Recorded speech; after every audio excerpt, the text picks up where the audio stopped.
Hey, pengen nyobain salad dari luar angkasa? Nah, di masa depan mungkin bisa loh. Para ilmuwan sudah mengambil tanah dari bulan dan berhasil bercocok tanam menggunakannya. Pada akhir 60-an dan awal 70-an untuk kali pertama dalam sejarah, kita menginjakan kaki di permukaan yang bukan bumi. Dalam beberapa perjalanan ke bulan dengan program Apollo, para astronom membawa pulang batu dan tanah untuk dipelajari. Para peneliti menamai tanah bulan sebagai regolit dan menggunakan benih tanaman tertentu yang namanya mending kamu baca sendiri aja deh. Ini ditemukan di Asia, Eropa, dan sebagian Afrika. Mereka pun cuma berharap tanpa tahu apa yang akan terjadi. Yang mereka tahu tanah bulan terlalu miskin nutrisi untuk menghidupi tanaman. Jadi mereka menciptakan stimulan tanah bulan yang terbuat dari abu vulkanis untuk mengganti tanah bulan asli dan mengerjakannya. Karena butuh 2 eksperimen terpisah, mereka menanam benih di tanah bumi. Ini adalah eksperimen yang terkontrol. Mereka juga menanam benih di tanah bulan sebagai variabelnya. Mereka sangat berhati-hati dan menggunakan 1 gram tanah bulan untuk percobaan dan ternyata cuma butuh 2 hari untuk melihat daun hijau kecil dan 6 hari agar daun itu terlihat dengan baik. Namun sayangnya, setelah hari ke-6 tanaman tanah bulan berhenti tumbuh, tanahnya tak bisa menyediakan nutrisi yang cukup supaya tanaman bisa tumbuh subur. Sebaliknya benih di tanah bumi tumbuh subur, tapi bukan cuma sampai di situ.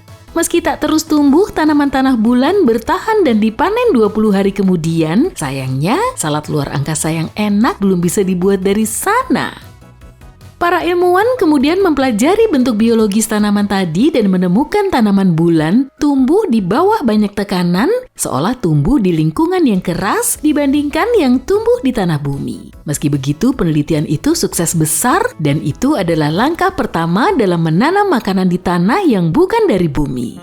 NASA merencanakan misi pendaratan bulan baru pada 2024, namun karena sejumlah masalah, misi itu diundur ke tahun 2026.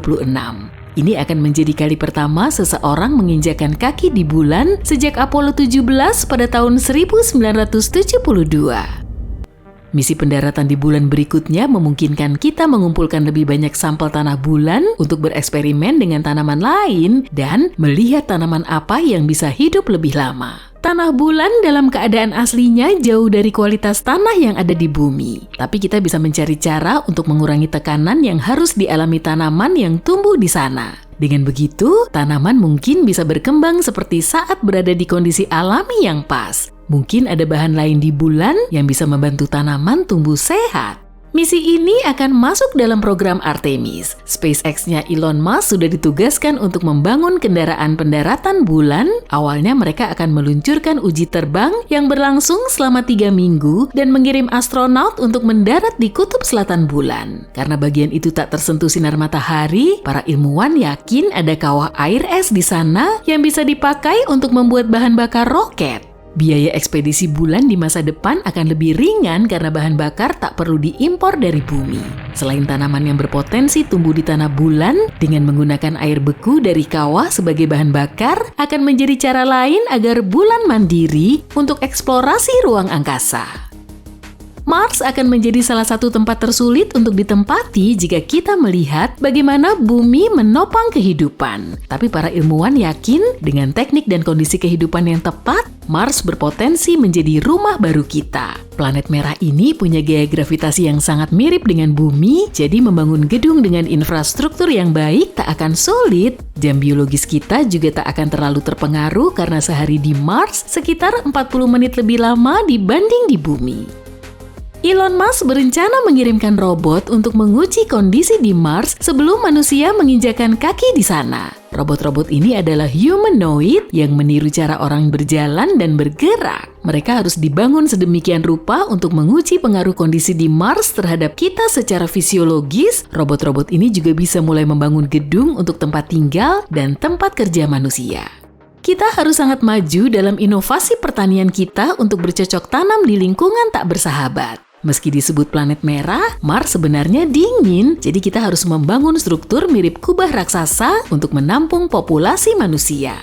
Bangunan ini harus cukup mandiri agar tak bergantung pada sumber daya alam bumi. Kubah-kubah ini akan melindungi kita dari badai pasir dan suhu dingin. Misi ke Mars mungkin tak akan terjadi dalam waktu dekat, tapi saat ini kita bisa mengambil langkah pertama. Karena sudah tahu kita bisa menggunakan tanah bulan untuk menumbuhkan sesuatu, langkah selanjutnya adalah memahami lebih banyak tentang prosesnya. Kita tak akan tinggal di bulan dalam waktu dekat, jadi kita bisa menggunakan penelitian tanah bulan untuk membantu kita memecahkan masalah di bumi. Negara-negara seperti India mengadaptasi pertanian pintar yang menggunakan robot untuk mempercepat prosesnya. Beberapa robot dirancang untuk menyemai, memanen, menyiram, dan lainnya. Pabrikan robot sangat diminati saat ini. Mereka memproduksi mesin-mesin unik seperti traktor otomatis dan kendaraan udara yang bisa melayang di atas ladang dan menyiram tanaman. Bentuk pertanian ini akan meningkatkan produktivitas dan mengurangi biaya keseluruhan. Kita juga akan menghemat air dengan mempelajari volume air yang dibutuhkan tanaman. Cara bertani yang keren dan inovatif adalah pertanian vertikal yang bisa dilakukan di kota-kota padat penduduk. Kamu bisa menggunakan gudang atau bangunan terbengkalai. Cara ini mendaur ulang air yang digunakan di bagian atas pertanian vertikal yang lalu menetes ke tingkat lebih rendah dan kemudian digunakan lagi. Para petani menumpuk tanaman di alas vertikal agar air mudah menetes. Mereka juga menggunakan cahaya alami dan buatan. Pertanian ini biasanya tak butuh tanah, sebaliknya akar tanaman tetap berada dalam larutan kaya nutrisi yang terus dipantau. Metode ini hemat biaya dan memasok tanaman dengan jumlah nutrisi yang memang mereka butuhkan. Peternakan vertikal lainnya menggunakan kolam berisi ikan di bawahnya. Ikan ini menghasilkan limbah yang sangat kaya nutrisi, tanaman bisa menggunakannya sebagai makanan. Pertanian vertikal makin populer dan akan segera menggantikan pertanian tradisional. Pertanian vertikal memungkinkan petani menanam hampir 10 kali lipat dibanding lahan biasa. Semua karena mereka memanfaatkan ruang di atas dan di bawah, dan kamu tak perlu mencemaskan hama di tanah yang mencuri hasil panenmu. Kamu cuma perlu memperhatikan yang terbang. Pertanian dalam ruangan menjadi sangat populer. Tanaman yang tumbuh di luar ruangan selalu menghadapi bahaya alam yang bisa merusaknya. Namun dengan pertanian dalam ruangan, kita tidak harus bergantung pada musim untuk menanam. Pertanian dalam ruangan bisa meniru kondisi semua iklim dan kita bisa memiliki buah atau sayuran apapun di musim apapun. Ada juga perubahan genom untuk membuat semua tanaman tumbuh sebaik mungkin dan membantu mengeliminasi benih yang buruk. Kita tidak perlu membuang bertonton tanaman yang tak layak konsumsi. Tanaman juga bisa punya nutrisi tambahan dan menjadi lebih sehat. Semua metode ini barulah beberapa langkah pertama sebelum kita memulai pertanian luar angkasa di planet dengan lingkungan yang tak ramah. Bercocok tanam di luar angkasa bukanlah hal baru. Stasiun Luar Angkasa Internasional punya serangkaian taman khusus untuk menanam sayuran dan para ilmuwan sedang mempelajari cara bercocok tanam dalam gravitasi nol yang bisa menyediakan makanan segar bagi para astronaut. Mereka menggunakan lampu LED di atas tanaman untuk mempercepat pertumbuhan dan memasang mekanisme penyiraman yang tepat. Ini mungkin berguna untuk sejumlah astronaut di Stasiun Luar Angkasa Internasional, tapi bagaimana jika kita bepergian melintasi galaksi untuk menghuni planet baru? Kita harus membuat ruang besar khusus untuk pertanian dalam ruangan. Di sisi lain, teknologi kemungkinan besar akan meningkat pesat pada saat itu, sehingga kita tidak membutuhkan sayuran dan buah-buahan lagi.